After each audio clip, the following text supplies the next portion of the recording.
Setelah banyak komentar dari para netizen yang budiman, akhirnya Toyota ternyata merilis spek baru dari Innova Reborn tahun 2026. Di dua video sebelumnya, di videoku yang sebelumnya lagi, aku menjelaskan bahwa di Innova Reborn tahun 2026 itu akan ada perubahan ukuran rasio dari final gear-nya dia.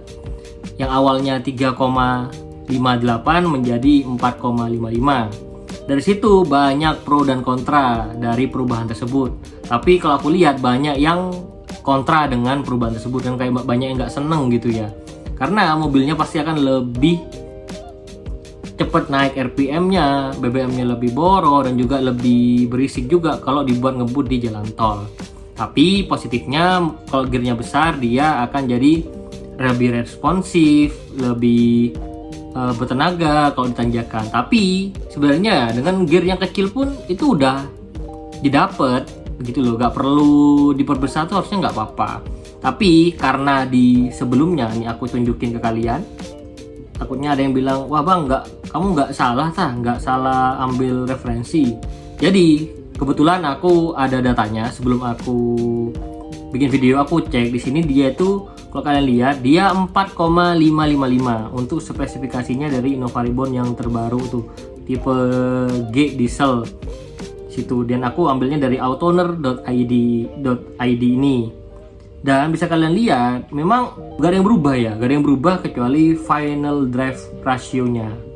Dan mengejutkannya sore ini aku cek, karena banyak yang komen ke aku dan banyak yang DM juga, bahwa udah ada perubahan dari Toyota kalau itu ternyata berubah lagi.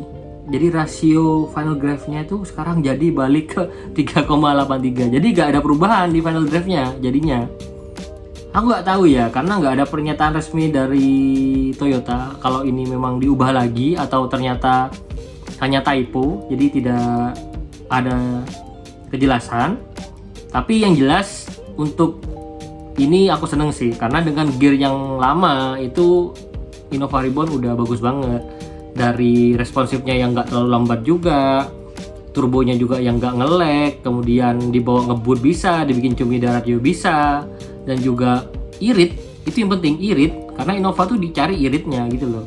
Jadi dengan ini resmi Innova tidak jadi masuk dalam jajaran mobil Sobat Pertamina. Ini jadi mobil bukan Sobat Pertamina lagi, jadi mobil yang irit lagi, karena emang nggak ada perubahan ternyata guys. Ternyata entah ya itu salah ketik atau gimana ya, gue nggak ngerti. Tapi yang jelas nih good news ya, ternyata yang baru udah pakai 3,583 lagi, bukan pakai yang 4,5 punyanya Innova bensin yang lebih besar gitu ya. Jadi tidak perlu takut lagi untuk yang mau beli Innova Reborn tahun 2026, gak perlu takut RPM tambah naik, kemudian tambah boros, gak usah takut lagi karena nggak ada perubahan di situ. Jadi 2026 ini murni perubahannya cuma di kosmetiknya aja ya, nggak ada perubahan di mesin-mesinnya. Menurut kalian gimana dengan perubahan ini? Ada yang kecewa atau kalian ada yang seneng? Tulis komentar di bawah. Itu aja untuk video kali ini. Sampai jumpa di video selanjutnya. Bye.